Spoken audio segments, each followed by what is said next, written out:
प्रिय विद्यार्थियों,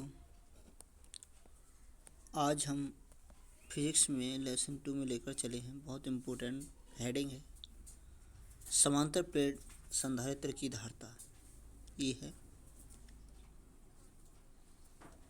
और सबसे पहले आप इसके डायग्राम में समझेंगे। विद्यार्थियों, यहाँ दो प्लेटें हैं, ये प्लेट x1 है, ये प्लेट x2 है, ये x है और ये y है।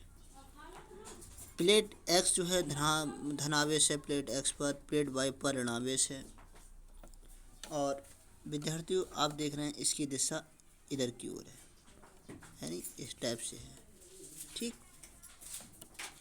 फिर विद्यार्थियों, ये दोनों प्लेटें हैं, ये वाली प्लेट और ये वाली प्लेट, इनकी दूरी है वो स्मॉल डी है। देखो यहाँ से यहाँ तक की दूरी कितनी है, स्मॉल डी दूरी है, ठीक।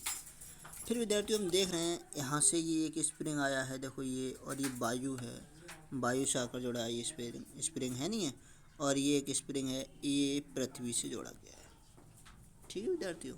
तो ये चीज़ हम विशेषकर ध्यान दें। फिर हमने थ्योरी में लिखा है, इसमें धातु की दो लंबी व समतल प्लेटें होती हैं जो एक दूसरे के आमने सामने थोड़ी दूरी पर विद्युतरोधी स्टैंडों में लगी होती हैं। देखो विद्युतरोधी स्टैंड मतलब जानते हो, ये है, देखो ये वाला, इसे कहा जाता है विद्युतरोधी स्टैंड, ये है नहीं है। अब इनके बीच में परावैद्युत के भरा है, परावैद्युतांक जो होता है वो भरा हुआ है के। माना कि प्लेट x को +q आवेश दिया जाता है। देखो प्लेट x को हम बता चुके हैं, ये वाला देखो +q आवेश दिया जा रहा है, तथा प्लेट y को -q आवेश दिया जा रहा है, देखो ये दिया जा रहा है, ठीक। प्लेट x वायु से जुड़ी है, प्लेट y पृथ्वी से जुड़ी है। विद्यार्थियों को ये वायु से जुड़ी हुई है, ये पृथ्वी से जुड़ी हुई है, अर्थ से, ठीक है। तो हमने देखा तब वैद्युत क्षेत्र की तीव्रता, विद्यार्थियों ई बराबर सूत्र होता है सिग्मा अपॉन के एप्सिलॉन नॉट। सिग्मा का मान विद्यार्थियों क्यू अपॉन ए होता है, तो हमने लगा दिया क्यू अपॉन ए, ठीक है। तो समीकरण 1 बन गई हमारी। अब हम आगे देखेंगे, तो आगे हमारा क्या है, इसके लिए समीकरण 1 मान लिया, ई बराबर है क्यू अपॉन के एप्सिलॉन नॉट ए। अब आगे समझिए, हमने उसके बाद लिखा यहाँ, माना कि दोनों प्लेटों के बीच विभवांतर बी वोल्ट है। भाई प्लेट दो हैं, उनके दोनों प्लेटों के बीच में जो विभवांतर है वो क्या है, बी वोल्ट है, तथा इनके बीच स्मॉल डी मीटर, ये है स्मॉल डी मीटर दूरी है। तब वैद्युत क्षेत्र ई बराबर बी अपॉन डी होगा, तो बी बराबर निकलेगा ई डी। तो ई का मान हमने अभी पहले निकाला है समीकरण 1 में, क्यू के एप्सिलॉन नॉट ए, ये निकाला है।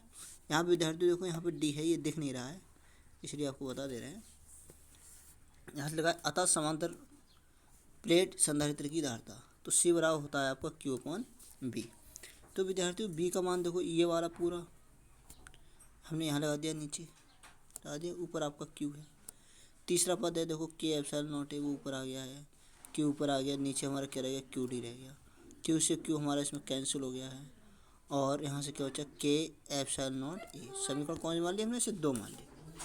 हमने माना ये के है, तो यदि के बराबर 1 हो तो संधारित्र क्या होगा विद्यार्थियों। तो हमने संधारित्र जो आपका सी था वो हमने क्या मान लिया, सी नॉट मान लिया।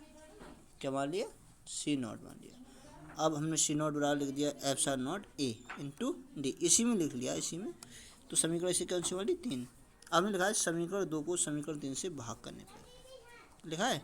तो विद्यार्थी देखो हमने यहाँ भाग किया है, यहाँ पर सी की वैल्यू ऊपर लगा दी है, सी नॉट की वैल्यू नीचे लगा दी है। देखो डी से डी आपका कट गया है, और इधर लिख लिया हमने के epsilon not a upon epsilon not a. Epsilon not a से एप्सिलॉन नॉट कट गया, के रह गया, तो सी नॉट की गुणा के से कर दी हमने, क्रॉस मल्टीप्लाई, तो वही आ गई, सी बराबर के सी नॉट, निकल आइए। तो विद्यार्थियों ये आपका हैंस प्रूव्ड हो गया, ठीक है। ऐसे ही आगे डेरिवेशन हम और कराएंगे भी, वो भी आप समझ जाओगे अच्छी तरह से, ठीक प्रकार से।